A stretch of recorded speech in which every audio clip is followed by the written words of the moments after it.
Hallelujah, hallelujah. Fire in the name of Jesus. Hallelujah. Thank you, Lord. Thank you, Jesus. Hallelujah. Fire in the name of Jesus. धन्यवाद यीशु के लहू की जय, धन्यवाद यीशु के लहू की जय, धन्यवाद यीशु के लहू की जय। हर पल यीशु के लहू का धन्यवाद करना है, उसकी महिमा करना है, उस लहू को हमें लेना है प्रिय, हर पल। तभी हम सुरक्षित, आश्रित और आनंदित और स्वस्थ निरोगी रह सकते हैं। हालेलुया। यीशु का लहू ही हमें बचाता है। Hallelujah. Thank you, Lord. Once again, this is Reverend Timothy greets and welcomes you all in the mighty name of Lord and Savior Jesus Christ. आइए अपनी आराधना को शुरू करते हैं। हे यहोवा, मैंने तुझे पुकारा है, मेरे लिए फुर्ती कर। जब मैं तुझको पुकारूं तब मेरी ओर कान लगा। मेरी प्रार्थना तेरे सामने सुगंध धूप और मेरा हाथ फैलाना संध्या काल का अन्न बलि ठहरे। हे यहोवा, मेरे मुख पर पहरा बैठा, मेरे होठ के द्वार की रखवाली कर। मेरा मन किसी बुरी बात की ओर फिरने न दे। मैं अनर्थकारी पुरुषों के संग दुष्ट कामों में न लगूं और मैं उनके स्वादिष्ट भोजन वस्तुओं में से कुछ न खाऊं। आइए हम प्रार्थना करें। यहोवा का धन्यवाद करो क्योंकि भला है और उसकी करुणा सदा की है। हालेलुया। हे मेरा मन यहोवा को धन्य कहे। Thank you Lord, thank you Jesus. जिंदा खुदा यीशु मसीह के नाम में आपके चरणों में आते हैं। सारी महिमा आदर आपको अर्पित करते हैं, आपकी बड़ी दया, आपके अनुग्रह, आपके प्यार के लिए, आज के पवित्र दिन के लिए, इस संध्या काल की बेला के लिए जिसमें आपने हम सबों को यह अवसर दिया पिता कि फिर एक बार यीशु के दुख, तकलीफ, वेदना, पीड़ा में हम शामिल हों।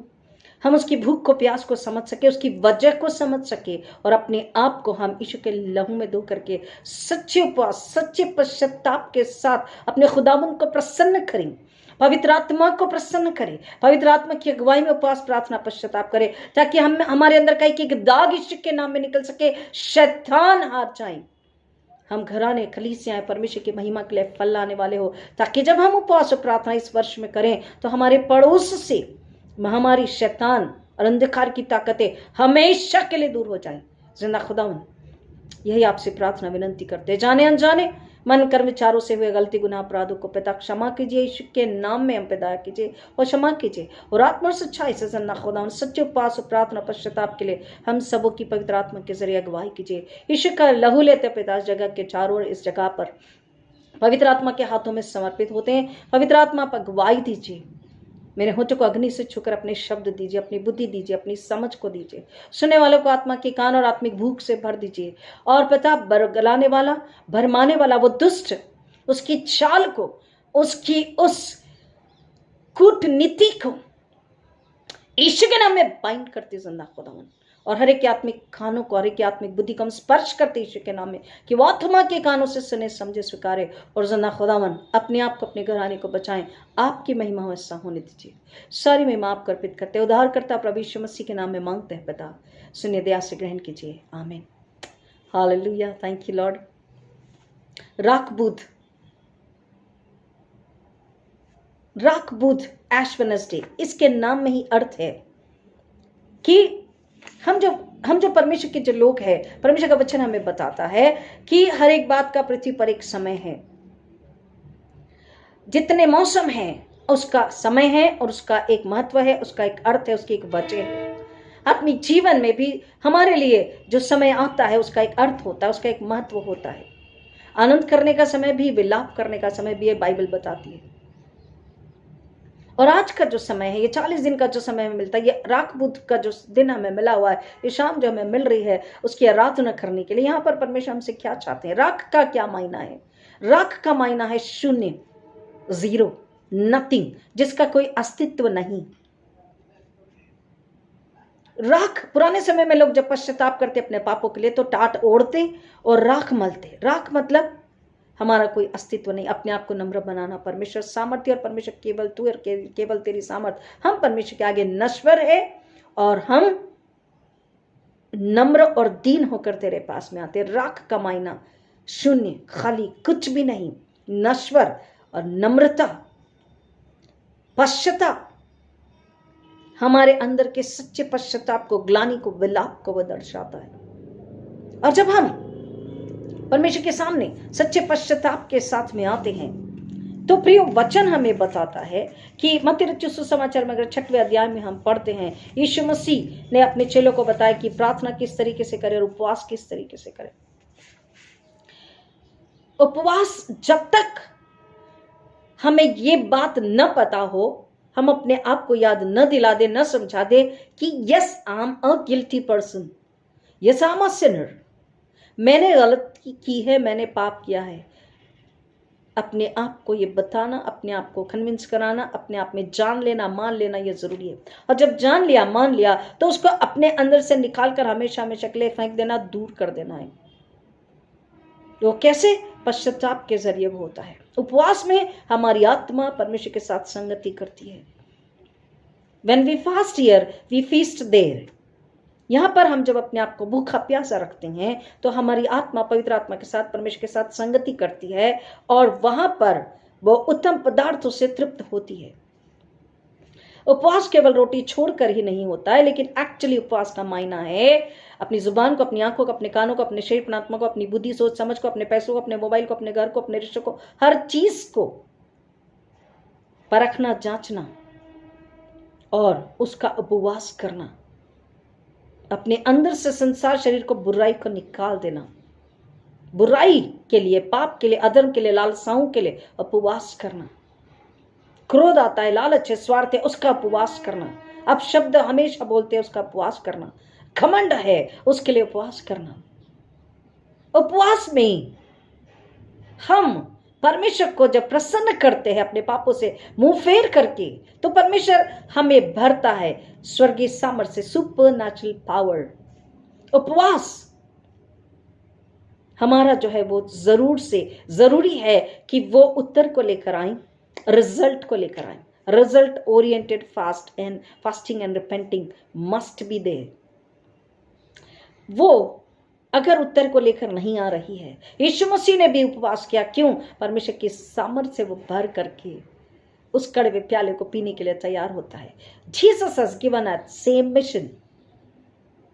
उस मिशन को इस पृथ्वी पर हमें पूरा करना है। And without the power of heaven, without supernatural power, we can not defeat Satan. We can not defeat the fleshly and worldly desires. We need the supernatural power. हमको उसकी इच्छा को पूरा करने के लिए अपने आप को दिली नम्र बनाना है, अपने आप को याद दिलाना है कि हमारा अस्तित्व परमेश्वर के बिना कुछ नहीं है। हम एक मिट्टी कनिया, मिट्टी से बनाए गए धूल, मिट्टी से बनाए हुए लोग हैं। राख का महीना, दुख यानी कि सॉरो, रिपेंटेंस यानी कि पश्चाताप।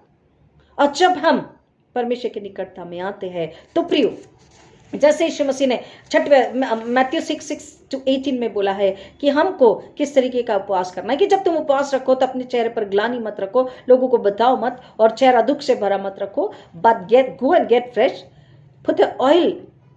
और केवल ये बाहरी ऑयल की बात नहीं है। हमारी आत्मा जब परमेश्वर के साथ संगति करती है तो हम उसके अभिषेक को पाते, उसकी सामर्थ्य को पाते, स्वर्गीय सामर्थ्य को पाते, स्वर्गीय रोटी जल को पाते, स्वर्गीय फ्रेशनेस को पाते हैं। तरोताज की हम में होती आत्मिक, तो वो हमारे चेहरे पर भी दिखाई देती है, बाहरी रूप से भी प्रकट होती है। एंड देन ही सेज कि गुप्त में अपने पिता से बात कर, talk to your God secretly, 1 to 1। और जब हम आपस में, केवल मैं और परमेश्वर, आप और परमेश्वर, एक एक व्यक्ति अपने परमेश्वर से गुप्त में जब वो बात करता, तो वाई, क्यों? जब हम गुप्त में बात करते हैं तो वी पोर आउट। हम वहां पर हम शर्माते नहीं, हम हिचकिचाते नहीं। अपनी एक एक छोटी छोटी गलती और बड़ा बड़ा पाप और गुनाह और अधर्म और व्यभिचार, सब कुछ जो हमने परमेश्वर के खिलाफ, स्वर्ग के खिलाफ किया, शरीर आत्मा के खिलाफ किया, पवित्र आत्मा के खिलाफ किया, परमेश्वर की आज्ञा को थोड़ा उसका दिल दुखाया, सब कुछ हम उसके चरण में उंडेलते हैं। वो कह रहा, गुप्त में तू मुझसे बात कर। और जब तू अपने आप को मुझ पर उंडेल देता है, तू अपने पाप को अगर छुपाता नहीं है, मुझ पर सब कुछ प्रकट करता है, तो फिर मैं तुझे क्या करता हूँ? मैं तेरी मदद करता हूँ, मैं तेरी सहायता करता हूँ, मैं तुझे छुड़ाता हूँ, बचाता हूँ, मैं तुझे धो करके साफ करता हूँ, मैं तुझे सुपरनैचुरल पावर से भरता हूँ। नीति वचन 28:13, प्रोवर्ब्स 28:13।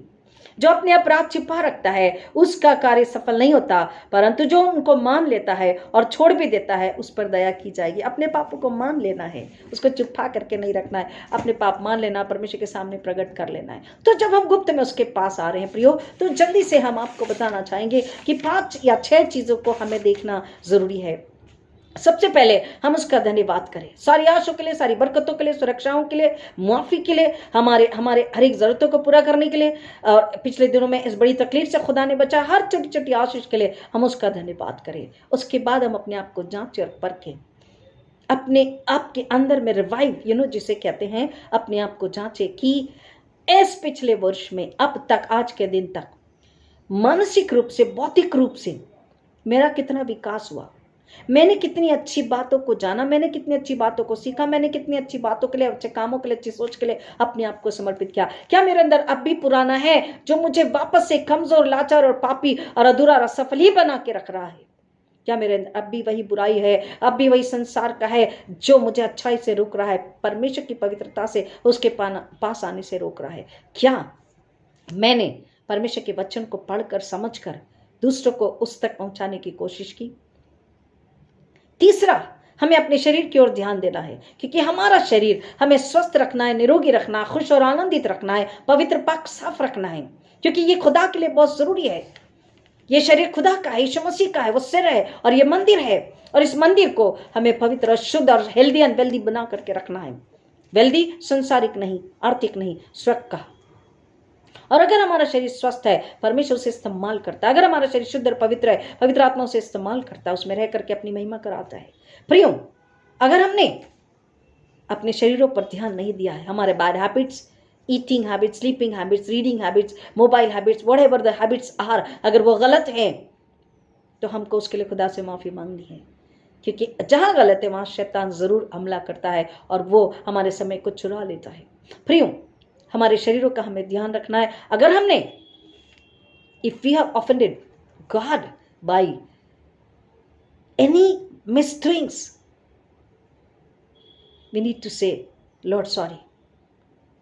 हमारे शरीर को अगर हमने अपवित्र, अशुद्ध किया है या उसका ख्याल नहीं रखा है, केयरलेसली हमने अपने शरीर के साथ में व्यवहार किया है, तो हमको आज खुदा से माफी मांगनी है, पश्चाताप करना है। तीसरी चीज है रिवाइव ऑफ स्पिरिचुअलिटी। अपने अंदर में अपनी आत्मीयता, अपनी आत्मिकता, अपने परमेश्वर के साथ संगति, मसीह जीवन में कितना हम आगे बढ़े, कितना उसके साथ हम जिए पूरे वर्ष भर। हमें जो खुदा ने एक काम, एक सेवा दी, एक उद्देश्य जिसके लिए उसने हमें बनाया और बचाया है, अब तक के हमें सुरक्षित रखा, परमेश्वर के राज्य के लिए, किंगडम सर्विस के लिए हमने उसके राज्य के लिए कितना काम किया, कितनी उसकी बढ़ोतरी के लिए या उसको फैलाने के लिए या लोगों के अंदर यीशु मसीह का प्रेम और उद्धार देने के लिए, अपने घराने के लिए। Forget the outsiders but the family members, अपने घर के अंदर में जो लोग हैं, हमारे अपने जो लोग हैं, उनके साथ हमने क्या उस स्वर्ग राज को डिस्कस किया? क्या लोग अपने परिवार के अंदर में उसको बढ़ाने की कोशिश करी और वो क्या बढ़ता हुआ हमने देखा? क्या विश्वास, क्षमा, प्रेम, धैर्य, धीरज हम उसमें बढ़े?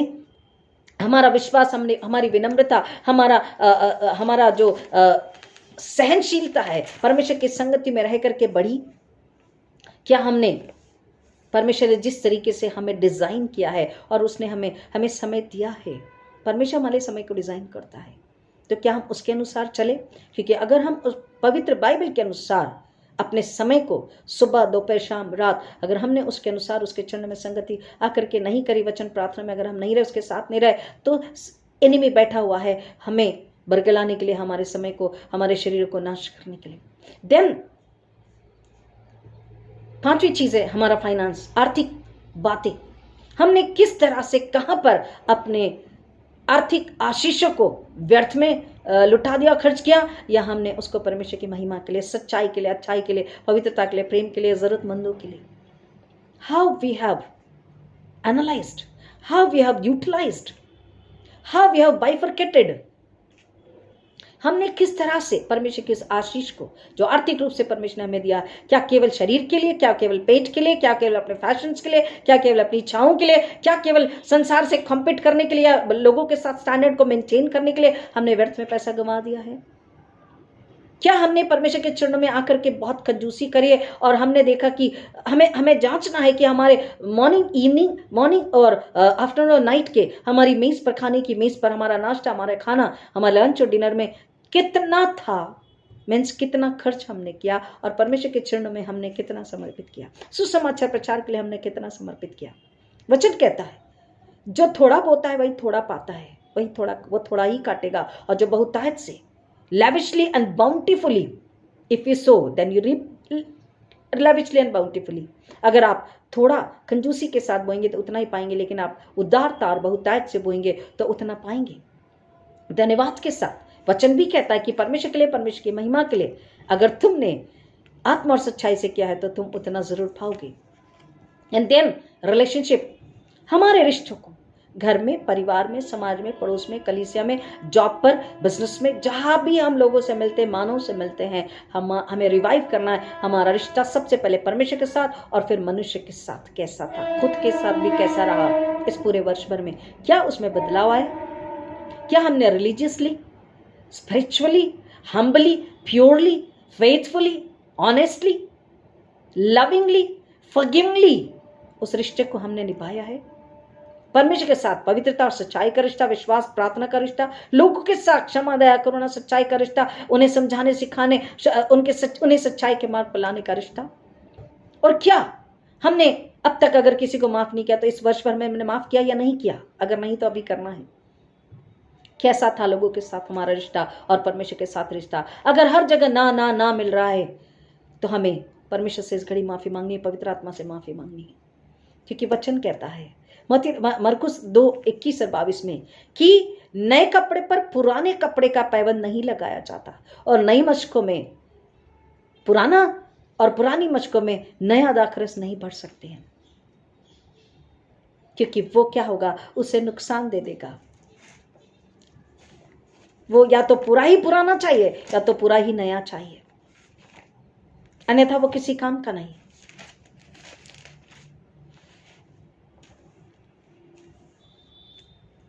मरकुस रचित सुसमाचार और उसका 2 अध्याय 21 वचन।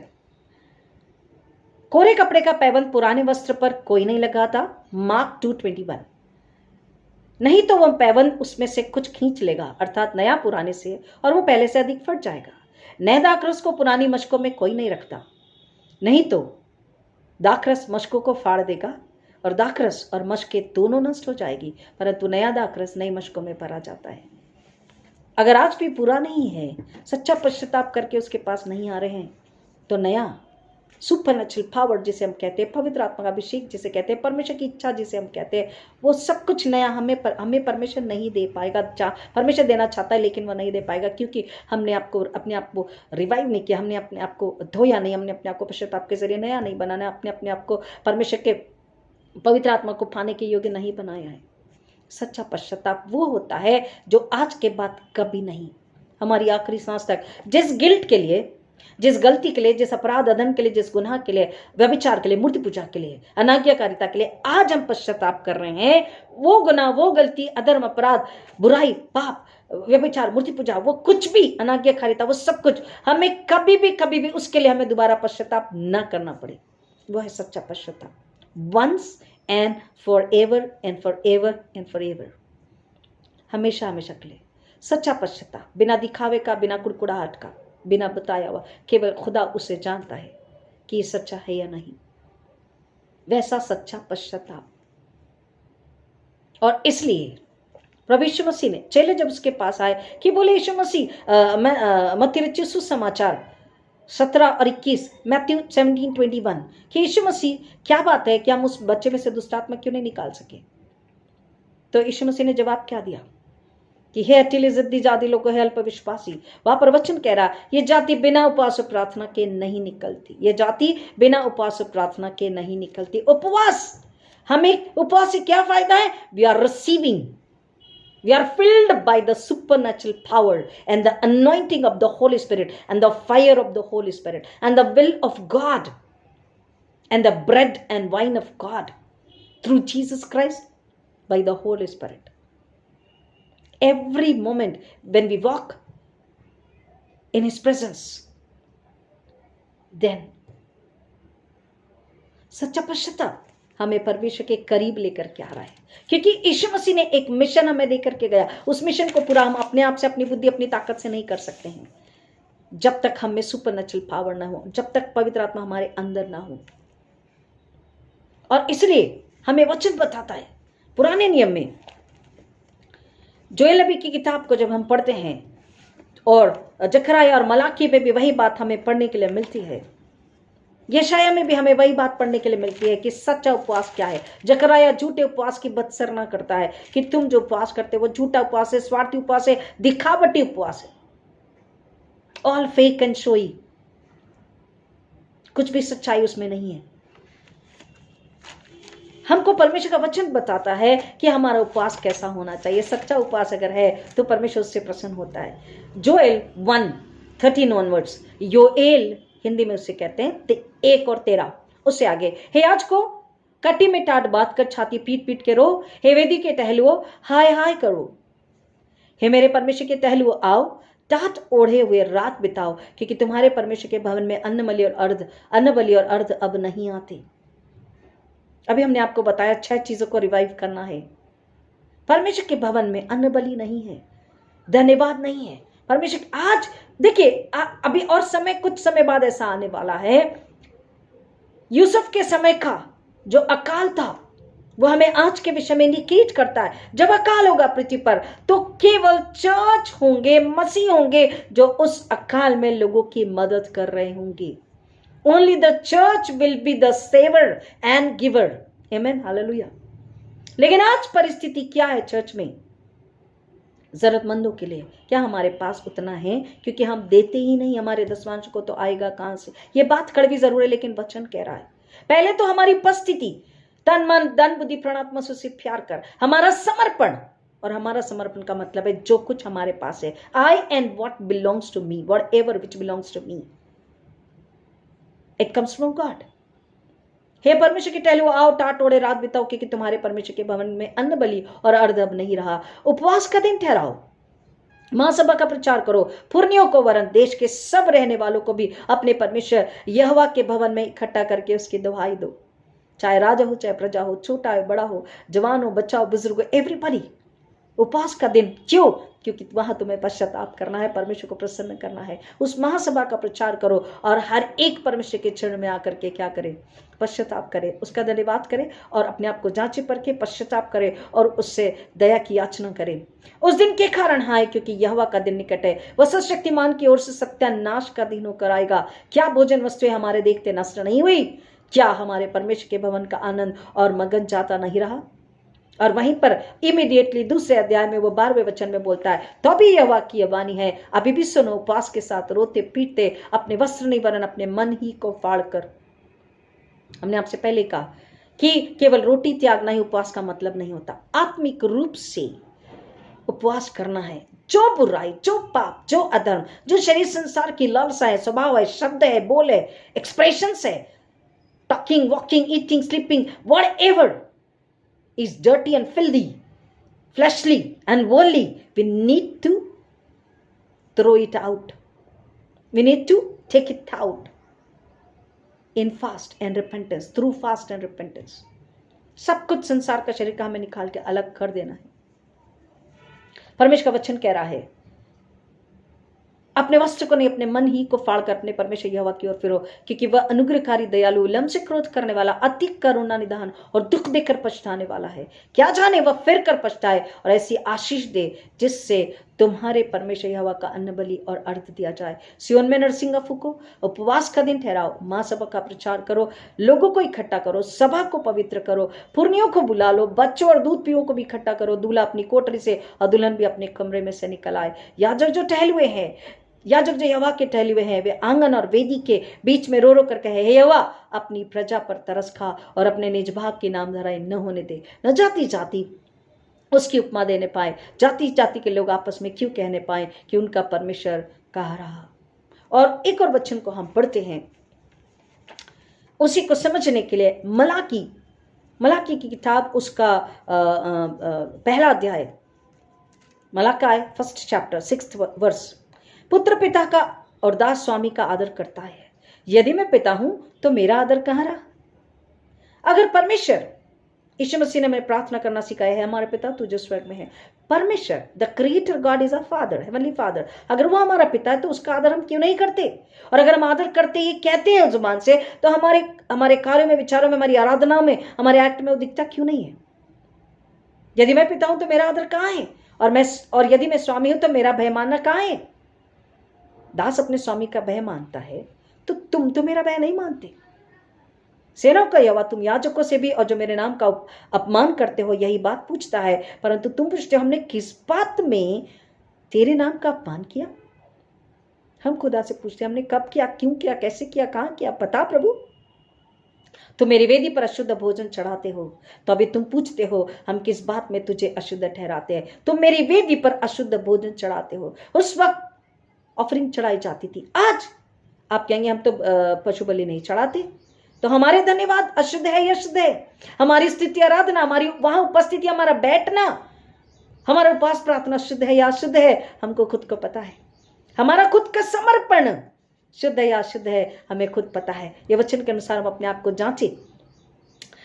इस बात में भी कि तुम कहते हो यहोवा की मेज तुच्छ है, जब तुम अंधे पशु को बलि करने के लिए समीप ले आते हो तो क्या यह बुरा नहीं? जब तुम लंगड़े या रोगी पशु को ले आते हो तो क्या यह बुरा नहीं? अपने हकीम के पास ऐसी भेंट ले जाओ, क्या वह तुमसे प्रसन्न होगा या तुम पर अनुग्रह करेगा? सेनाओं के यहोवा का यही वचन है। अब मैं तुमसे कहता हूं, ईश्वर से प्रार्थना करो कि हम लोगों पर अनुग्रह करें।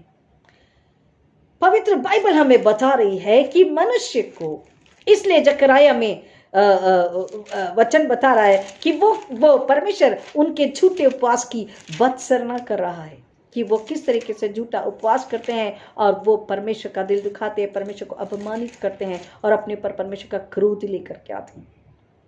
जकराया 7:3 वचन, और सेनाओं के यहोवा के भवन के याजकों से और भविष्यद्वक्ताओं से भी यह पूछो, क्या हमें उपवास करके रोना चाहिए जैसे कि कितने वर्षों से हम 5वें महीने में करते आए हैं? तब सेनाओं के यहोवा का ये वचन मेरे पास पहुंचा।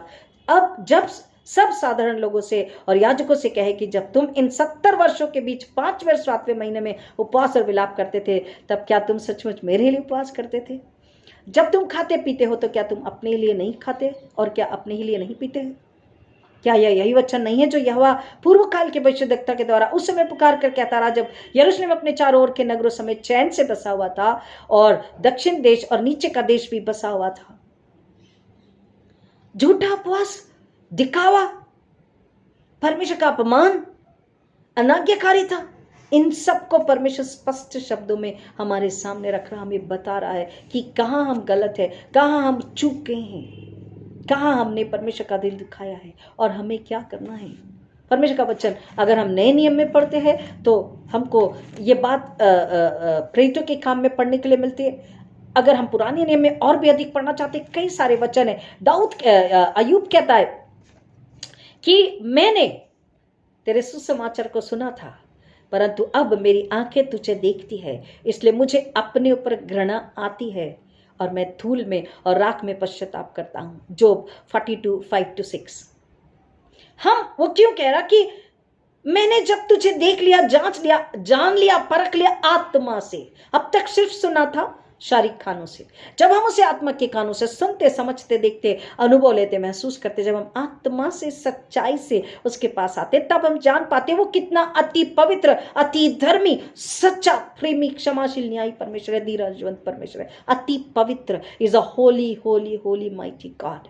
अय्यूब को ये बात समझ में आ गई और इसलिए वो कहता कि अब मुझे अपने ऊपर घृणा आती है।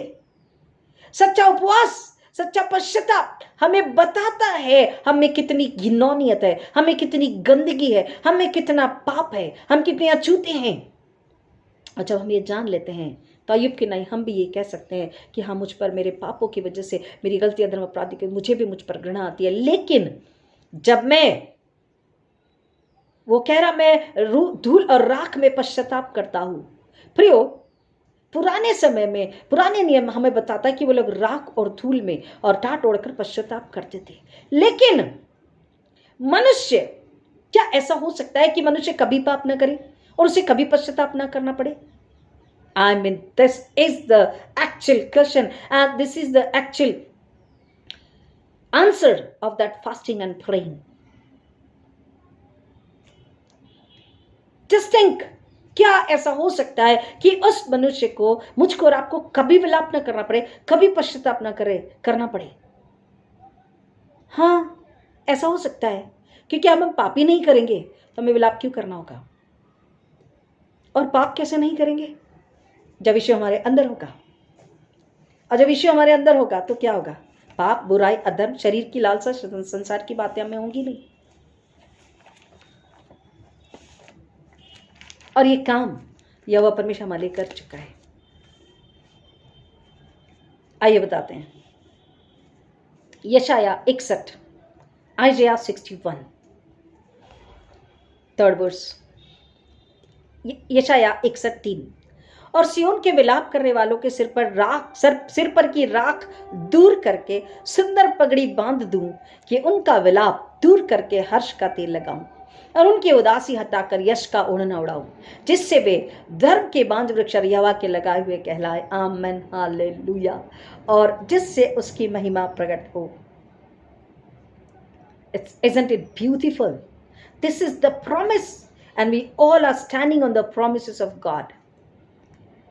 Not only standing, we shouldn't be standing only, but eating, walking, talking, behaving, acting, praying, living, तब वो होता है। अगर हम इस परमेश्वर के फायदे पर इसको खाते पीते पहनते उड़ते अपनी आत्मा को उड़ाते कि आत्मा नग्न न पाई जाए, उसके अनुसार जब चलते हैं, मसीह का जीवन जीते हैं इस वचन के अनुसार, तब न पाप, न विलाप, न पश्चाताप, न राख, न टाट। क्यों? क्योंकि वचन कह रहा है, वचन कभी भी झूठ नहीं बोलता, वचन सच्चा और हमेशा के लिए वचन बना रहने वाला। आकाश और पृथ्वी टल जाएंगे, लेकिन परमेश्वर के मुख से निकला एक एक वचन बना रहेगा। और वचन कह रहा है कि परमेश्वर यीशु मसीह के द्वारा यहां उद्धार का संदेश आया, छुटकारे का संदेश आया, आनंद का संदेश आया है। The message of deliverance and joy and peace and happiness and life.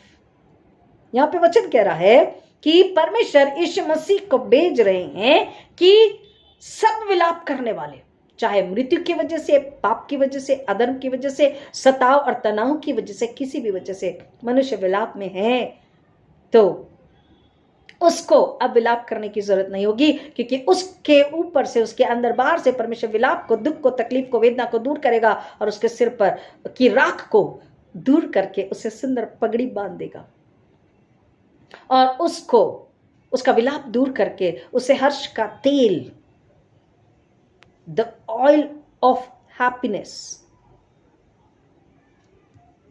And उसकी उदासी को हटाकर यश का ओढ़ना उड़ाऊंगा। The spirit of fainting and sadness,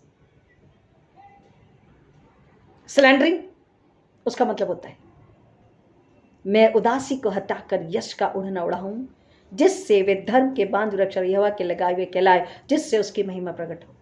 हम जो प्रभु यीशु मसीह के नाम से बपतिस्मा ले चुके हैं प्रियो, हम जो प्रभु यीशु मसीह के कहलाते हैं, यीशु कलमा सलहु हमारे अंदर हर महीने प्रभु बोझ के जरिए लेते हैं, तो हम में पाप, अधर्म, शरीर संसार की लालसा नहीं होगी, अनाज्ञाकारिता नहीं होगी, अनाज्ञाकारिता नहीं होगी, पाप नहीं होगा। पाप नहीं होगा तो पश्चाताप की जरूरत ही नहीं है, राख ओढ़ने की जरूरत ही नहीं है, क्योंकि हमें ऑलरेडी टाट नहीं परंतु उद्धार का ओढ़ना दिया जा चुका है। हालेलुया, आमीन।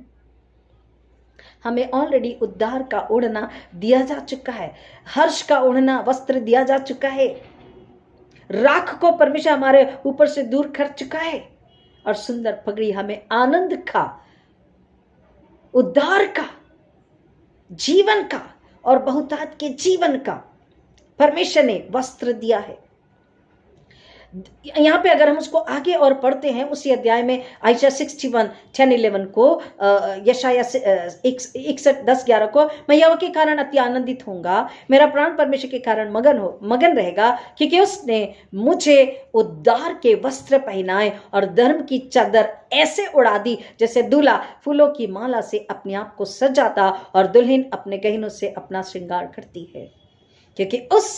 क्योंकि जैसे भूमि अपनी उपज को उगाती और बारी में जो कुछ बोया जाता उसको वह उपजाती है, वैसे ही प्रभु यहोवा सब जातियों के सामने धार्मिकता और धन्यवाद को बढ़ाएगा। Now this is our duty. First of all we need to understand कि द क्लोथिंग, द क्लॉक जिसे कहते हैं, जो खुदा हमें राइचियसनेस का दे चुका है, the cloak of righteousness, the garment of happiness, Joy and life, what we have received, which we have received from God through Jesus Christ in salvation, If I am really saved, truly, if you are really truly saved, then we already have that cloak. तो हमें विलाप करने की जरूरत ही नहीं है। अब जो मसीह में है नई सृष्टि है, उसमें पाप नहीं पाया जाना चाहिए।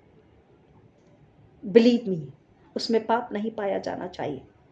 चेलों ने जब यीशु मसीह को पा लिया, जो इम्माउस के मार्ग पर जा रहे थे, यीशु मसीह उन्हें भी वापस लेकर के आया और उनकी आखिरी सांस तक उनमें शक, संदेह, निराशा, कुड़कुड़ाहट, बड़बड़ाहट, शरीर संसार की लालसा, पाप नहीं पाया गया। वो केवल सुसमाचार में आनंदित रहे, भूख में भी, तकलीफ में भी, वेदना में भी, मार में भी, तंगी गति में भी वो आश्रित और आनंदित रहे, सुरक्षित रहे, क्योंकि वो ओढ़ना ओढ़ चुके थे। वो ओढ़ना स्वयं यीशु मसीह है। और यीशु मसीह को मैं आप भी हर महीने लेते हैं वचन के जरिए, प्रार्थना के द्वारा और प्रभु भोज के द्वारा। अगर प्रभु यीशु मसीह हमारे अंदर है प्रियो, तो हमें पाप नहीं पाया जाना चाहिए। और अगर पाप नहीं है तो फिर पश्चाताप और राख की जरूरत नहीं है, क्योंकि यीशु मसीह के आने से सब कुछ बदल चुका है, हम नई सृष्टि बन चुके। लेकिन अगर हम में आज भी अनाज्ञाकारिता है, अविश्वास है, डाउट्स है, संदेह है, हमें शरीर संसार की लालसाओं में हम है। 14 फरवरी को हमने वचन को सुना, अगर हम व्यभिचार और मूर्ति पूजा में अब भी पड़े, वचन के अनुसार मसीहत का जीवन नहीं जी रहे हैं, आज्ञा को तोड़ रहे हैं, तो नेचुरली शैतान के अटैक्स हैं, बीमारी और महामारी है, मृत्यु है, संकट है, अकाल है, अंधकार की ताकतों ने घेर रखा है, दुष्ट आत्माएं वार करती है। पश्चाताप की वहां जरूरत है, सच में जरूरत है। और जब मनुष्य सच्चे हृदय से पश्चाताप करता है, उसके पास आता है, तो परमेश्वर सच में उसे माफ करता है। जैसे अयूब कह रहा है कि मुझ पर घृणा आ रही है और मैं राख उड़ रहा हूं, मतलब मैं अपने आप को तुच्छ मैं तो तुच्छ हूं ही, मैं राख का मतलब है मेरा कोई अस्तित्व नहीं है। परमेश्वर तू और तेरा समर्थ सब कुछ है और मैं पश्चाताप कर रहा हूं। वो बोल रहा मुझ पर घृणा आती है। देखिए, मनुष्य आएंगे मेरे साथ में मरकुस रचित सुसमाचार 7वां अध्याय, मरकुस 7। अब अगर आप कहेंगे मसीह में है, नई सृष्टि है, तो बुराई और पाप होता कैसे है? बुराई और पाप होता कैसे है? मनुष्य को यह बात समझनी है कि परमेश्वर का वचन कहता है कि अगर हम उपवास कर रहे हैं तो आत्मा का उपवास जरूरी है। अगर हम शारीरिक रूप से भोजन को त्याग रहे हैं और आत्मा में बदलाव नहीं है, कार्य, विचार, व्यवहार, मसीहत में, धार्मिकता में, विश्वास में, प्रार्थना के जीवन में नम्रता, पवित्रता नहीं आई है, फिर वो जीवन नहीं बदला है, तो फिर उस उपवास का कोई फायदा नहीं है। क्योंकि बुराई और पाप आते कहां से? हमारे भीतर से। वचन कह रहा है मार्क 7:22 वर्सेस फ्रॉम 20 to 22, मरकुस 7:20-22। फिर उसने कहा, जो मनुष्य में से निकलता है वही मनुष्य को अशुद्ध करता है, क्योंकि भीतर से अर्थात मनुष्य के मन से बुरे बुरे विचार। अभी हमने आपको 6 चीजें बताई। पहले तो धन्यवाद करना है, फिर अपने मन को, इंटेलेक्ट को, अपने बुद्धि को, ज्ञान को, मन को, फिर अपने शरीर को, फिर अपने फाइनेंसेस को, फिर अपने रिश्तों को, फिर अपनी आत्मीयता को, मतलब सिर से पांव तक अपने आप को हमको रिवाइव करना है, जांचना, परखना और पश्चाताप करना। वही बात यहाँ पे बता रहा है, क्योंकि भीतर से अर्थात मनुष्य के मन से बुरे बुरे विचार, व्यभिचार, चोरी, हत्या, परस्त्रीगमन, लोभ, दुष्टता, छल, लूचपन, कुदृष्टि, ये 10 हो गए। निंदा 11, अभिमान 12 और मूर्खता निकलती 13 प्रकार की बुराई, अपराध, पाप है। ये सब बुरी बातें भीतर ही से निकलती है और मनुष्य को अशुद्ध करती है। प्रियो, इनको सुनने समझने के बाद एक बार और पढ़ लीजिए, और पढ़ने सुनने समझने के बाद इसमें से एक भी अगर आपके अंदर है, एक नहीं उसका आधा भी अगर है, तो तुरंत पश्चाताप कर लीजिए। मान लीजिए आपने जान लिया, अब मान लीजिए और पश्चाताप कर लीजिए। से sorry Lord, I repent wholeheartedly, humbly I repent, and help me God Father, forgive me and help me to never repeat this all misdoings, evil, sin, disobedience, idol worship. This comes under the idol worship and adultery. हमने ये आपको बता चुके हैं। यीशु का लहू ले लीजिए, अपने आप को धो लीजिए, अपने हृदय को, अपने शरीर को, अपने प्राण को, अपनी आत्मा को, अपनी बुद्धि को, अपने वस्त्रों को, क्योंकि वचन कहता है जिस वस्त्र से पाप किया उससे भी तू घृणा कर। ये 13 हमने यहाँ पर काउंट किया था। इतने प्रकार की बुराई और पाप है जो मनुष्य के भीतर से आती है। अगर भीतर से कुछ भी बुरा नहीं आता है तो मन शुद्ध है, और वचन को खा पी कर पहन ओढ़ कर वो नग्न नहीं है, उसकी आत्मा नग्न नहीं पाई जा रही है, पवित्र आत्मा के संग है, और पवित्र आत्मा की इच्छा में वो व्यक्ति, वो घराना परिवार चल रहा है, और जब वो उसके साथ चल रहा है तो वो परमेश्वर की महिमा के लिए अब वो व्यक्ति क्या कर रहा है, दूसरों के लिए उपवास और प्रार्थना करना है, जो हर मसीह का फर्ज है, जो हर कलीसिया का फर्ज है। This is in general. Mahasabha arrange करो का मतलब क्या है? एक व्यक्ति नहीं, एक परिवार नहीं, 50 परिवार एक चर्च, 100 परिवार, 3000 परिवार, 3 लाख परिवार एक चर्च, परंतु पृथ्वी के जितने चर्चेस है सब मिलाकर एक चर्च है, एक कलीसिया है, एक ही कलीसिया, एक ही बपतिस्मा, एक ही दूल्हा, वह है यीशु मसीह। आप समझ रहे? संसार में जितनी कलीसियां हैं, एक कलीसिया, सब मिलके एक होते हैं, एंड एक ही उद्धार करता, वो है यीशु मसीह। कलीसिया यीशु मसीह के विषय में यहाँ पर बात की जा रही है कि अगर उसकी कलीसिया के भीतर से बुराई आती है तो वो बुरा हो गया, वो अछूता, अपवित्र, अशुद्ध हो गया, उसका शरीर भी, प्राण भी, आत्मा भी। तो उसे क्या करना है? तुरंत यीशु मसीह के पास आ जाना है। जैसे अभी हमने नीति वचन में भी सुना 28:13 में, प्रोवर्ब्स 28:13 में, कि जो अपने पाप को छुपा अगर रखता है उस पर दया नहीं होगी, लेकिन जो अपने पाप को मान लेता है वो दया का पात्र है और परमेश्वर से क्षमा कर देता है। अगर हम प्रेरितों के काम 3:19 को पढ़ते हैं, एक्ट्स 3:19, वहां पर भी हमें यही बात बताई गई है कि हम क्या करें, यीशु मसीह के पास, परमेश्वर के पास आ जाए, प्रार्थना और उपवास और पश्चाताप के साथ में, और अपनी अपनी गलतियां धर्मों को मान ले। एक्ट्स 3:19, प्रेरितों के काम 3:19, इसलिए मन फिराओ और लौट आओ कि तुम्हारे पाप मिटाए जाएं, जिससे प्रभु के सम्मुख से विश्रांति के दिन आए। लौट आओ, इसलिए मन फिराओ और लौट आओ। जोएल नबी भी वही कहता। इसलिए यहोवा परमेश्वर की भी ये वाणी है कि तुम यहोवा परमेश्वर के पास धन्यवाद, स्तुति, प्रार्थना, पश्चाताप के साथ लौट आओ। लौट आने का मतलब है turn again, take a U turn. क्यों? सबसे पहले ये समझना है why we need to come back, why we need to take U turn. लौट क्यों आने के लिए बात हो रही है? इसका मतलब है कहीं तो गलत मार्ग पर हम चल रहे हैं। इफ समबडी इज आस्किंग मन फिराओ, लौट कर आओ, इसका मतलब यहाँ पे वचन अगर हमें कह रहा है लौट आओ, मतलब आगे और खतरे में, पाप में, विनाश में हम न जाएं। ऑलरेडी हम उस मार्ग पे चल चुके हैं, लेकिन अगर लौट कर आ जाएंगे तो हम बच जाएंगे।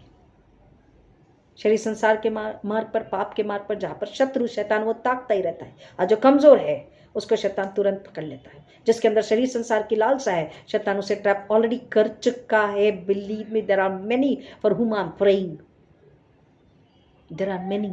और वो बरगलाता है। कई लोग कहते हैं ऐसा कुछ भी नहीं है, क्योंकि वो बरगलाता है, वो भरमाता है। प्रियो, वचन को पढ़िए, वचन की गहराई में जाइए, उसको समझने की कोशिश कीजिए। इसलिए मन फिराओ और लौट आओ कि तुम्हारे पाप मिटाए जाए। क्यों लौट कर आना है? क्यों उपवास, प्रार्थना, पश्चाताप करना है? राख का मतलब राख ओढ़ना नहीं है। राख का मतलब अपने आप को नम्र बनाना है, अपने पापों के लिए दुख प्रकट करना है, पश्चाताप करना है, आंसू के साथ विलाप करना है। राख का मतलब है वो राख हमें याद दिलाई हम नश्वर है, और हमारा अस्तित्व यीशु मसीह के बिना, परमेश्वर के बिना कुछ नहीं है। वो राख हमें याद दिला रही कि हम नम्र बने, पश्चाताप करें, ताकि हमारे पाप मिटाए जाए और हमारे जीवन में, हमारे घरों में, हमारी कलीसिया में परमेश्वर की शांति हो। इसलिए तो दाऊद ने बोला 23rd लास्ट में कि मैं ढेर दिन यहोवा परमेश्वर के घर में विश्राम करूंगा। क्यों? इसलिए वो बात है, वो विश्राम जो केवल परमेश्वर में हमें प्राप्त होता है, केवल परमेश्वर में हमें प्राप्त होता है। 2 कुरिन्थी 12:15 में बोलता है, वे तुम्हारी आत्माओं के लिए बहुत आनंद से, मैं तुम्हारी आत्माओं के लिए बहुत आनंद से खर्च करूंगा, वरन आप भी खर्च हो जाऊंगा। कलीसियाओं को आज ये बात को समझना है, मुझको, आपको, हर किसी को, कि अब उपवास प्रार्थना हमें खुद के लिए नहीं, हमें तो वहां आ जाना चाहिए। प्रभु यीशु मसीह हमें वहां ला चुके हैं। आयशा 61 के अनुसार हमें, हमारे ऊपर से विलाप को, पाप को, अधर्म को, मृत्यु को हटाकर हमें नई सृष्टि बनाया जा चुका है। हमें उद्धार का ओढ़ना दिया जा चुका है। धार्मिकता की चादर हमें उड़ाई जा चुकी है। हर्ष का तेल का ओढ़ना हमें दिया जा चुका है। हमें नई सृष्टि बनाया जा चुका। अब मुझको और आपको, पृथ्वी के तमाम प्रचारक और तमाम कलीसिया मिलाकर एक दुल्हन होती है, और एक दूल्हा यीशु मसीह है। यीशु दूल्हे की इस दुल्हन को जो पृथ्वी पर क्या करना है, इस संसार का वो छली वो भरमाने वाला, लोगों को बंधन में, पाप में, मृत्यु में, दुष्ट आत्माओं के तकलीफ में डालने वाला, जो उसको नाश करना है। सुसमाचार प्रचार से ना करके आत्मा को बचाने का काम हमारा। अब अगर हम उपवास प्रार्थना पश्चाताप करें तो किसके लिए? अपने पड़ोसी के लिए। किसके लिए? सुसमाचार के लिए। किसके लिए? कि लोग वचन को समझें और वचन को ग्रहण करें। किस लिए हमको उपवास प्रार्थना पश्चाताप करना है? कि लोग यीशु मसीह को जाने, माने, समझे, विश्वास करें और नाश होने से बचे। किस लिए हमें उपवास प्रार्थना पश्चाताप करना है? कि लोगों ने परमेश्वर के मंदिरों को तोड़ा है, मंदिर को जलाया है, लोगों ने परमेश्वर के लोगों को तकलीफ दी है। हमें उनके लिए उपवास प्रार्थना पश्चाताप करना है कि परमेश्वर का क्रोध, परमेश्वर आप शांत कीजिए, वापस लीजिए उस क्रोध को और इन पे दया कीजिए। हम इनके लिए उपवास प्रार्थना पश्चाताप करते। Bible teaches us.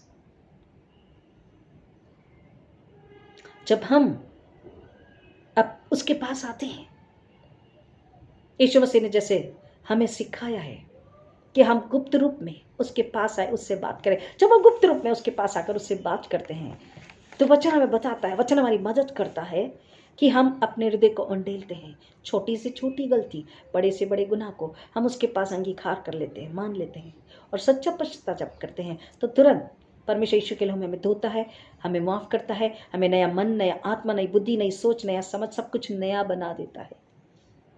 और नया अगेन 61 आयशा 61, उद्धार की चादर, धार्मिकता की चादर, उद्धार का ओढ़ना, the garment, the cloak of happiness, the oil of happiness. इन चीजों को, इन बातों को हमको समझना है प्रियो। आज समय है परमेश्वर के क्रोध को हमारे उपवास प्रार्थना पश्चाताप के जरिए शांत करना है, परमेश्वर के अनुग्रह को मांगना है। कलीसियाओं के लिए जो अभी अनाज्ञाकारिता पर, अविश्वास पर है, शक संदेह में जी रही है, शैतान बहुत आराम से, बहुत प्यार से बहका देता, नहीं ऐसा नहीं, ऐसा कुछ भी नहीं है, और वो वार करते जाता है। आपको पता है उपवास और प्रार्थना एक छोटी सी नम्रता। कुछ समय पहले हमने एक लेडी से कहा, कैन यू फास्ट? उसने बोला करना पड़ेगा। आई सेड या इफ यू कैन। उसने कहा ठीक है। और हमने कहा हम तो कर ही रहे हैं, आप भी कीजिए। एंड उन्होंने उनकी बावजूद, शारीरिक तकलीफ के बावजूद भी, शी फास्टेड एंड प्रेड, बड़े विश्वास के साथ, बड़ी नम्रता के साथ। Yes reverend, I will do it, I try to do it. And she fasted and prayed. आपको पता है क्या हुआ उस रात? The enemy was exposed. Hallelujah. I mean ये आनंद जो हमने देखा है, क्योंकि इसलिए हम इतने खुश हो रहे हैं। I tell you seriously, the moment you are humble, the moment you are actually from your soul and heart, you are fasting and praying and repenting, and you are surrendering into the hands of the Holy Spirit, then Holy Spirit take charge. When you give the authority and freedom and control, then Holy Spirit helps us and we can see the enemies exposed. Hallelujah, amen. उस lady ने केवल एक बार, मैंने कहा, बोला reverend करना पड़ेगा। मैंने कहा हाँ, इफ़ यू कैन, अगर आप कर सकते प्लीज करिए ना। And then you see the result. एक ही दिन उपवास प्रार्थना, enemy was exposed badly, not only exposed but he was defeated. Hallelujah, amen. ऐसा ही होता रहे, यही दुआ कीजिए। आप उपवास और प्रार्थना के साथ जब परमेश्वर के चरण में आते हैं तो परमेश्वर आपको पुराने से नया बनाता है। या तो पुरानी मशकें या तो नई मशकें। दाखरस पुरानी है, मशकें पुरानी है तो नया दाखरस उसमें नहीं भरा जा सकता। हमें उपवास प्रार्थना और पश्चाताप क्या करता है? नया बनाता है, हमें धो देता है, हमें साफ कर देता है। लेंट, स्प्रिंग, लेंट का मतलब है, it's a Latin word spring. Spring का मतलब है पतझड़। और इसमें क्या होता है? पतझड़ में जब हवा चलती है बहुत तेज, कंटिन्यू हवा चलती रहती है और पेड़ के पीले पत्ते गिरते रहते हैं। तो जब पीले पत्ते गिरते रहते हैं वो इसलिए गिरते हैं क्योंकि वो सूख चुके हैं, अब उनका उस पेड़ पे कोई काम नहीं है। हरी पत्ती कभी नहीं झड़ती, आप देखिए पीली पत्ती झड़ती है, पीली पत्ती गिर जाती है, पूरा आपका जो कंपाउंड है येलो पत्तियों से भर जाता है। And what we do then, what do we do? हम उसको उठा के अपने शोकेस में रखते हैं? नहीं, हम उसको खूंद के चले जाते हैं, रौंद के चले जाते हैं, हम उसको झाड़ के उसको बाहर फेंक देते हैं, उसको हम जला देते हैं।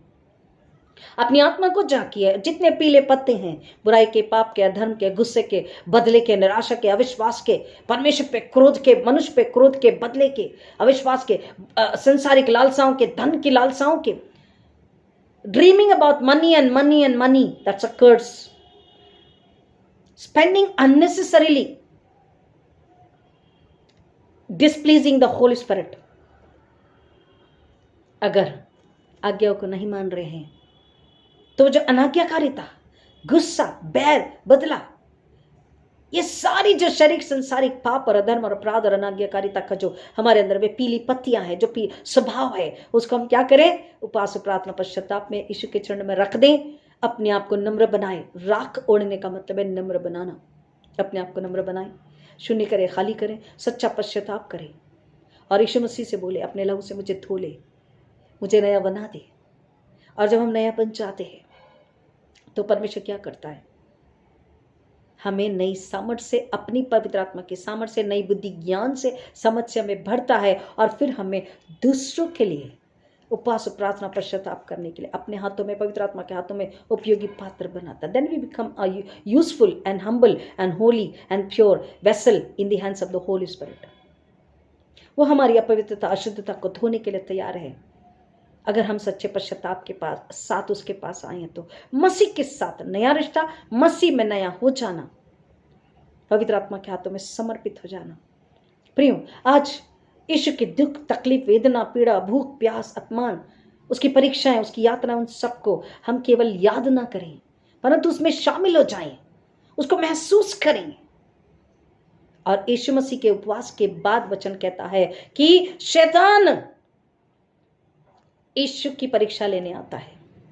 और शैतान जब यीशु की परीक्षा लेता तो तीनों परीक्षाओं में यीशु मसीह शैतान को हरा देते हैं। And the moment the Satan is defeated, is gone and the angels are around to take care of Jesus and to serve him। जैसे ही यीशु शैतान को हरा देते हैं, वहां पर स्वर्गदूत होते हैं उसकी सेवा टहल करने, उसकी रक्षा करने के लिए।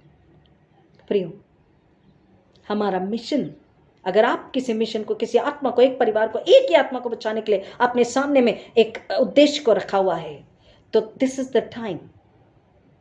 Be humble, fast, repent, pray and say, Lord, I need this soul, I need this family, I need this my friend, my neighbor।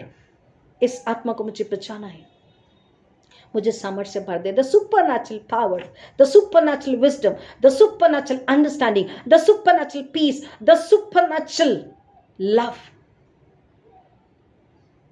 सब कुछ अलौकिक, स्वर्ग का समझ, बुद्धि, ज्ञान, सहनशीलता, प्रेम, धीरज, विश्वास, नम्रता, क्षमा, सब कुछ स्वर्ग का, अलौकिक, सुपरनैचुरल। और तब प्रियो हम शैतान को हरा पाएंगे। ये 40 दिन हम अपने आप को धोएं, शुद्ध, निर्मल, पवित्र करें और यशाया 61 के अनुसार उस उद्धार के ओढ़ने को, धार्मिकता की चादर को ले ले, हर्ष के तेल को, उस ओढ़ने को, उस हैप्पीनेस के गारमेंट को ले ले, अपने आप को सजा ले, संवार ले उस पुनरुत्थान के लिए। क्योंकि अगर पुनरुत्थान हमारे अंदर नहीं है, मसीह होने के नाते अगर पुनरुत्थान में हम नहीं जी रहे हैं, तो हमारे लिए ये संकट की बात है, प्रश्न चिन्ह की बात है। शैतान को मौका क्यों मिलता है? शैतान की ताकत कुछ भी नहीं है, हमारी कमजोरी उसकी ताकत बनती है। प्रियो, यीशु मसीह ने सारी परीक्षाओं पर विजय प्राप्त कर ली है। यीशु मसीह ने शैतान को, शरीर को हरा दिया है, मृत्यु को हरा दिया है। आज सच्चाई से, आत्मा से, खुशहाली और आनंद से हम उसके चरणों में आते हैं और जब हम उससे मांगते हैं कि हमारे अंदर जो पीले पीले पत्ते हैं, मतलब जो रुकावट है, शरीर संसार है, जो गंदगी है, जो हमारे भीतर से बाहर आता, वचन बोलता सब गंदा है, अशुद्ध, अपवित्र है, तो हमारे भीतर को हम यीशु मसीह आपके चरण में रख चुके हैं। हमारे भीतर को यीशु मसीह अपने लहू से धो दीजिए, साफ कर दीजिए। भीतर यानी मेरा आंतरिक मनुष्यत्व। वी आर टू, एक जो बाहरी मनुष्यत्व दिखता है और एक जो भीतर का भीतरी मनुष्यत्व दिखता नहीं है। The inner man, the inner human which is known by my self and God, by yourself and God and Holi spirit only. Holi spirit इस वक्त हमारे पास है, वो हमें देखता है, परखता है, तो हमारे आंतरिक मनुष्यत्व को उसके क्षण में रखे और बोले, पवित्र आत्मा मेरे तुच्छ पश्चाताप को स्वीकार कीजिए, परंतु ये सच्चा पश्चाताप है, इसे स्वीकार कीजिए, मुझे धोखे नया बना लीजिए। पुनरुत्थान के लिए हम तैयार होते हैं। जब उस पुनरुत्थान की सामर्थ हमारे पास है तो हम यीशु मसीह के लिए जय का झंडा फहराने वाले सच्चे उसके नम्र बेटे बेटियां कलीसियाएं परिवार होते हैं, और हम शैतान को कुचल के उसको लज्जित करते हैं। और ये हमारा फर्ज है। और इस संसार के दूसरा फर्ज है कि इस संसार के लिए हमें उपवास प्रार्थना पश्चाताप करना है कि वो भी नाश होने से बचे, वो सुसमाचार को स्वीकारे, वो यीशु पर विश्वास करे और उनकी आत्मा नाश न हो। इसलिए भी हमें उपवास प्रार्थना पश्चाताप करना है। प्रिय, हमने आपको उपवास प्रार्थना की ताकत बता दी। ऐसे कई है, लेकिन एक हमने बताया, एक ही उपवास प्रार्थना, she did fast, she did obey, उन्होंने आज्ञाकारिता में, नम्रता में उपवास प्रार्थना पश्चाताप करी, and the enemy was exposed badly and was defeated badly. Hallelujah. कोई भी शैतान, कोई भी संसार की बातें अगर आपको आज परेशान कर रही है, आत्मिक सच्चा उपवास और पश्चाताप प्रार्थना अगर है तो बोलिए, विश्वास कर लीजिए, अपनी जुबान से बोलिए, एनिमी यू आर डिफीटेड। शैतान तू हार गया, तू एक्सपोज हो गया और तू हार गया। उसकी दुष्ट चाल को, उसकी छिपी चाल को आप देख रहे हैं अगर आप विश्वास कर रहे थे, और आपके घराने का उद्धार छुटकारा पुनरुत्थान के लिए तैयार हो चुका है। प्रभु की महिमा के लिए फल ला रहा है। आमीन, हालेलुया। प्रभु इन बच्चों की गहराई में जाने आशीष करें। 40 दिन नम्रता पवित्रता के साथ उसकी आज्ञा का पालन करें, ताकि शैतान आप पर हमला करना भी चाहे तो वो डर के चला जाए, दोबारा कभी आपके घर के दरवाजे को खटखटाने की हिम्मत भी ना करे। और आप अपने पड़ोस के लिए ये प्रार्थना करते रहें कि वो यीशु मसीह को स्वीकारे, ताकि वो आने वाली विपत्ति से बच जाए, नाश होने से बचाए, क्योंकि हमारा फर्ज है। प्रभु इन वचनों की गहराई में जाने आशीष करे। आइए प्रार्थना करें। सदा खुदावन सारी महिमा आदर आपको अर्पित करते, आपकी बड़ी दया, आपके बड़े अनुग्रह, आपके बड़े प्यार के लिए जो आपने हम सबों पर उंडेला है। मांगते नम्र होकर के सदा खुदावन, जो वचन आपने आज हमें दिए हैं, इसको सुनकर, खा पी कर, पहन ओढ़ कर इसके अनुसार चलें, और जिंदा खुदावन हम आपके लिए फल लाने वाले, यीशु के लहू की बड़ाई करने वाले, पवित्र आत्मा के हाथों में नम्र पात्र बने, नम्रता के साथ अपनी एक एक गलती धर्म को स्वीकार ले, सच्चा पश्चाताप करे, ताकि यीशु के लहू में आप हमें धोकर नया बनाएं, नया नम्र पात्र आप हमें बनाएं, और हम शैतान को कुचलने वाले, आत्मा को बचाने वाले, और शैतान की जंजीरों से उन्हें छुड़ाकर निकालने वाले, उनको बचाने वाले और परमेश्वर की महिमा करने वाले, सुसमाचार प्रचार बहुतायत से लोगों तक पहुंचाने वाले हम आपकी कलीसिया हमेशा के लिए हो। यीशु मसीह के आने तक दृढ़ विश्वासु कलीसिया, जीवित कलीसिया, पवित्र कलीसिया, धर्मी कलीसिया, उद्धार का ओढ़ना ओढ़ी, धार्मिकता की चादर को ओढ़ी कलीसिया हमेशा आपके चरणों में यीशु के आने तक बनी रहे। यही प्रार्थना आपसे करते हैं खुदावन। सारी प्रार्थना को, विनती को सुनने के लिए धन्यवाद देते हैं। हर एक टूटे हृदय को तसल्ली, शांति आप दे रहे। उपवास और प्रार्थना पश्चाताप सच्चाई से करने के लिए आप पवित्र आत्मा के जरिए उन्हें प्रेरित करें जिंदा खुदा। हर एक घर के शैतान को, बंधनों को मैं यीशु के नाम में नाश करती हूँ जिंदा खुदा। जो शैतान उन्हें बरगलारा भरमारा कि ऐसा कुछ नहीं होता, पिता उनकी आत्मिक बुद्धि को, आत्मिक आंखों को, आत्मिक कानों को स्पर्श करते यीशु के स्पर्श से, यीशु का लहू लेते पिता, और सारे शैतान के एजेंट्स को यीशु के लहू में नाश करते, बाइंड करते जिंदा खुदा। उनकी आत्मिक आंखों को आप खोल रहे हैं, उनसे आप बात करें, उन्हें दिखा रहे सच्चाई को। बता परमेश्वर, इसी विश्वास में हम आपका धन्यवाद करते हैं। The enemy is exposed in the name of Jesus and the families are delivered in the name of Jesus. I claim in my authority in the name of Jesus. I release in my authority as your humble servant in the name of Jesus from heaven. I receive this blessing for every listener, Lord, in the name of Jesus from heaven. As thy humble servant, as in my authority of your humble servant, Lord, the anointing and the appointing, Lord, I bless everybody to be a blessing to others, to save the souls, in the name of Jesus, for the glory of the blood of Jesus. यीशु के लहू की बढ़ाई के लिए, एक एक आत्मा को बचाने के लिए, उन्हें संसार, शैतान, मृत्यु और शैतान के शिकंजों से निकाल कर उन्हें खुशहाली, आनंद का, स्वतंत्रता का जीवन जीने के लिए प्रेरित करने वाले कलीसियाएं, घराने हो, ये आशीष हम हर एक के लिए लेते पिता। सारी प्रार्थना को सुनने के लिए धन्यवाद देते। सब नामों से नाम यीशु मसीह के नाम में मांगते हैं, विधि सुनिए, दया से ग्रहण कीजिए, आमीन। हमारे पिता तो जिस स्वर्ग में है तेरा नाम पवित्र माना जाए, तेरा राज्य आवे, तेरी इच्छा जैसी स्वर्ग में पूरी होती है वैसे इस पृथ्वी पर भी हो। हमारे दिन भर की रोटी आज हमें दे, और जैसे हमने अपने अपराधियों को क्षमा किया वैसे हमारे अपराधों को तू क्षमा कर, और हमें परीक्षा में न डाल परंतु बुराई से बचा, क्योंकि राज्य, पराक्रम और महिमा सदा तेरी है, आमीन। और अब हमारे पुनरुत्थित प्रभु यीशु मसीह का अनुग्रह, परमेश्वर पिता का प्रेम, पवित्र आत्मा की संगति और शांति आप सबों के साथ, आपके तमाम प्रियजन, रिश्तेदार, पड़ोसी और नए बच्चों के साथ अब आजकल प्रभु यीशु मसीह के दोबारा आगमन तक हमेशा हमेशा बनी रहे, आमीन, आमीन। Hallelujah. God bless you all.